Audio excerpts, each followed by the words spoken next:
Jared Okello is a member of parliament for Nyando Constituency. Doing my second term since 2017 when I got elected as the first time. And by grace of God and by cooperation of the people of Nyando Constituency, I am doing my second term. I have a degree in Bachelor of Commerce, Marketing Option. I have Masters in Strategic Management, MBA. I have worked with the dairy company, Tuzo, the former Spinit Dairies, which had been sold now to Brookside Dairies. I was the sales manager for Tuzo for that period of time before I joined the church, the Baptist Churches of Kenya, through the International Missions Board of the United States of America, where I worked as a logistics coordinator until I became a member of parliament. My quest to become a member of parliament was informed by the status of infrastructure within schools in Nyando constituency. Before I became MP, we had 12 primary schools that were mud-walled. In the 21st century, we still had classrooms which dictated that our mothers pick cow dung and soil and water to mix and smear those walls. So I thought this is something that must be quickly addressed. At the time, we had so many students plugged in secondary schools who could drop out of school due to lack of school fees. And that touched me. I'm very passionate about education, and to see people dropping out of school really didn't go very well with me. So, and the road infrastructure within Nyando constituency, the plight of farmers within Nyando constituency, because we do very well with rice and sugarcane. So I say, let me give a shot at the leadership and see how best we can address these emerging challenges. And I began by bringing down mud-walled classrooms within Nyando constituency. And my first year was to bring down these 12 schools, bring down those mud-walled classrooms and erect permanent structures. I was able to do that within the first year, and that is now 2018, when schools such as Nyamrundu, which had mud-walled, we had a school like Bungukoraga, we had Karombe, we had a school within Awasi, two schools, Onera and Kamunda, and many others. So my main focus was to put them in a situation that is habitable to our students. So we built all these classrooms using stones, and then we fixed tiles on the floor to make them quite modern. So that we did. And again, in order to address issues of children dropping out of school, I made it almost mandatory for every student and every parent to apply for bursary. And we escalated our bursary allocation from 1.2 million to 40 million because I didn't want to leave anybody out. So at the moment, we have pushed it higher to 55 million a year, so that every kid who makes an application must get. It is a must. It may not address the entire fees for a school because of the numbers that apply, amounting to 15,000 students every year, from secondary school to tertiary institutions and to universities. But at least whatever we offer cushion parents against, this absurdity of escalating fees structures. So we have been able to put our children almost 100% in schools, because I believe that we are products of education. And education is the only driving force and the only equalizer. And therefore, I thought, being a beneficiary of executive education, we must therefore offer the same to our children. And no one is going to be left out within Nyando constituency on this scheme to put them in schools. Now, out of the 45 secondary schools within Nyando constituency, only 7 had laboratories, and yet science is a compulsory subject within our secondary schools. So you have many students who could only be taught theory and they'd never seen any apparatus.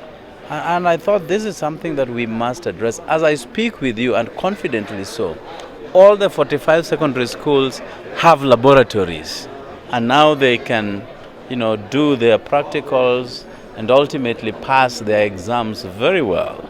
So that was an area which I really needed to step in to address.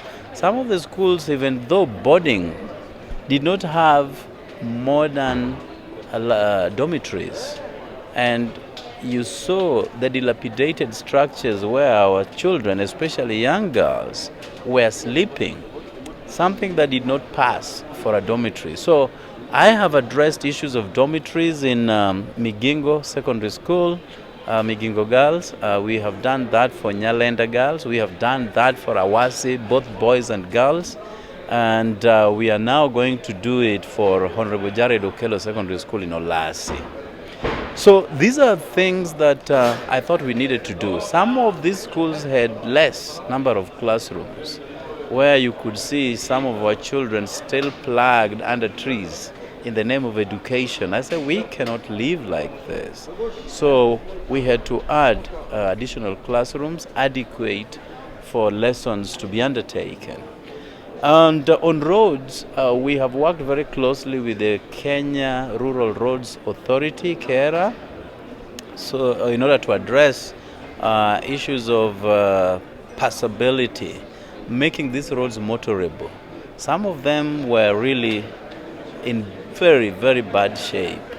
And when I came into office, I promised that roads that fall under the purview of KERA must be upgraded to the levels that can be used without necessarily people straddling or delaying or cancelling trips as a result.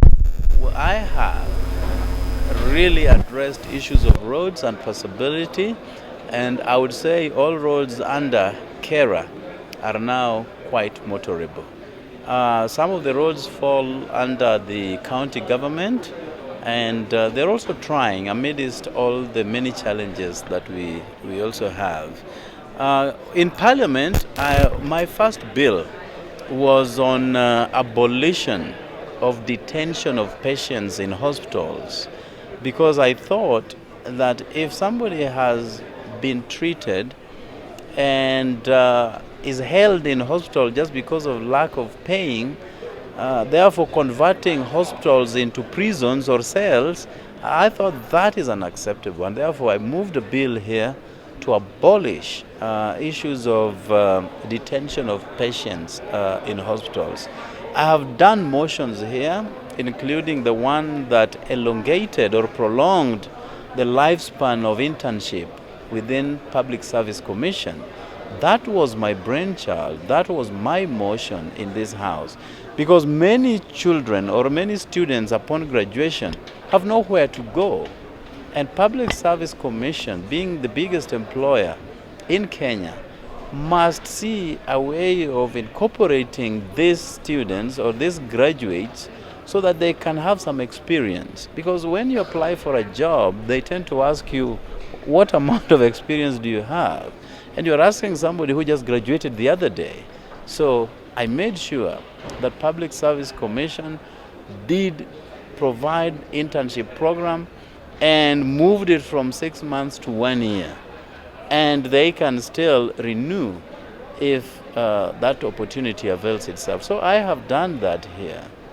And many other motions that I've also supported, some that have been made into bills and ultimately acts of Parliament, because we are the voice of the people as representatives captured in Article 96 of our Constitution.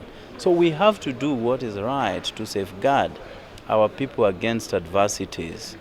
We have high cost of living at the moment. We are seeing how to come up with a motion that will reduce some of these punitive taxes that have been employed by Kenya Kwanza regime, so that life can be bearable to many families. I have two people who are very key to shaping my political lifeline, and that is Barack Obama, that even though considered an outsider and very young when he became the senator for Illinois, before he became president, the segregation that has always perpetuated the American politics, where blacks do not have a voice, but you have somebody who came up facing those challenges, becoming first-term senator, and even before he finished his term, put his bet in the ring to become president and became president. A testament that no amount of anything should stop us from achieving our goals if we remain focused. And that degree of resilience demonstrated by Barack Obama has been the cornerstone of my political lifeline. Back home, Raila Amolo Odinga, who has undergone a lot of adversities in his life. He came up during the autocratic rule of former President Moi, but became a voice of reason, and as a result was put in jail for 9 years. Losing 9 youthful years for the betterment of a nation is the biggest sacrifice one can ever make. People tend to be so fearful, and as a result cooperate with the government of the day so that you can get these little trappings of power. But Raila Odinga has chosen the most difficult path of fighting for the democratic ideals of our country, fighting for equality and fighting for absolute freedom, putting his life on the line. And this he has done so consistently that at no given time has he reneged on his promises in order to be fashionable and to be acceptable within the mindset of those in authority. So Raila Odinga has lived to inspire me. A man who has gone beyond the earthly wealth, because people tend to move with the establishment so that they can be favored on certain things like tenders and business deals and kickbacks so that you can better your life. But Raila Odinga has chosen the complete opposite so that every Kenyan can universally enjoy. Very few people would do that, and therefore Raila has remained to be my role model on that front. And my son is called Raila Odinga. We have what we call the Political Parties Act that has made it quite categorical that any association with a party that never sponsored you in parliament is deemed a resignation. And therefore, we have laws that should safeguard our political trust. And these laws have been trashed lately by people who do not want to subscribe to the rule of law. If I was, for instance, elected on ODM ticket, I have no business absolutely with Kenya Kwanza or UDA or ANC or Ford Kenya or any other party that never sponsored me into the House. So aside from the fact that the laws have been made to safeguard this position, we also have our own personal moral values that should safeguard us, that should direct us. And therefore it doesn't make sense to me that people can drop the guard and start dealing with political parties in a manner likely to suggest that they have moved to those political parties without resigning from the positions that they hold. So indeed, we as a leadership must be proactive. If we are the minority now, just because William Ruto brought people aligned to our outfit, we need therefore to remain the minority and put this government to account. Now, we have very pertinent departmental committees within Parliament that interrogate the reports from Auditor General in a bid to oversight the government. We have PIC, which is chaired by people from the minority. We have PAC, chaired by people from the minority. And we also have Special Funds Accounts Committee, which is chaired by an independent. All these committees play an important role to looking at how the government uses its revenue in a transparent and accountable manner. And when those reports also come before the plenary, we as members of Parliament must interrogate those reports, must ask the most difficult questions so that Kenyan resources could be protected. And if we don't do that, then there is no one who will hold this government to account, or any government for that matter. And therefore, we play a very important role as an oversight within Parliament to ensure that there is absolute accountability. We have lately been making lots of necessary noises around, employment, where Ruto and his cronies have so chosen to only employ people from two tribal groupings, whereas we acknowledge that Ruto is a Kalenjin and Rigathi Gachagua is a Kikuyu. That is no license to only employing people from these two communities. Well, income equality is usually multi-pronged when you have to look at it that way. One is the positions that are available are so competitive that many a times only those who are suitable to occupy them would even have a chance to apply for them. So, and that is why we need to put a lot of emphasis on taking our children to school, and those who cannot proceed to higher learning must be put into TVET colleges. And we have a series of them spread across the country, so that at least at the end of the day, somebody has a trade upon which they can rely on. This country still has a huge shortage of plumbers, of electricians, of mechanics, of carpenters. And these are jobs that are valuable within our societies. So we shouldn't expect that if somebody drops out of class 8, then he's confined to poverty. No. At that level, they can still do a trade test and become a very proficient in whatever they're doing. So that is one area that this country must put a lot of attention to. And this will ultimately address the issue of income, which is now lopsided. And that is why I said, if there are jobs within government, then the country must be looked as a whole, not as a Kikuyu or Kalenjin prism. Then that is really bringing back and bring down this country that everybody has heavily invested in, not shareholders.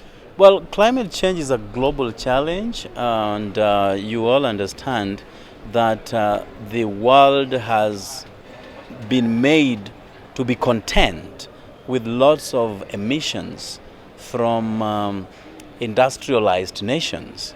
The amount of waste gases getting into the air from China, from Singapore, from America, and these gases are not cleaned. They are just as raw from their emitters and get into the skies and distort the universe in general. We have had lots of interference with the ecosystem, including the oceans and the lakes, where people just dump wastes, and that therefore contributes to global warming. We have had many people cut trees that were hitherto forests, and championing the the vaporization, which as a result bring it back in terms of rains. And now without this forest, we cannot have adequate rainfall. I would love the world to spare a footnote for one Jared Okello, remembering him for putting all children within Nyando constituency in school and making them become competitive in the job market. I would want the world to remember that schools that were not habitable were made habitable during my regime. I would want the world to remember that there is one Jared Okello who never feared the establishment and spoke his mind without fear and without favor. And through the necessary noises that we made during our tenure, certain changes were inculcated within the system. That is what I would want the world to remember me for.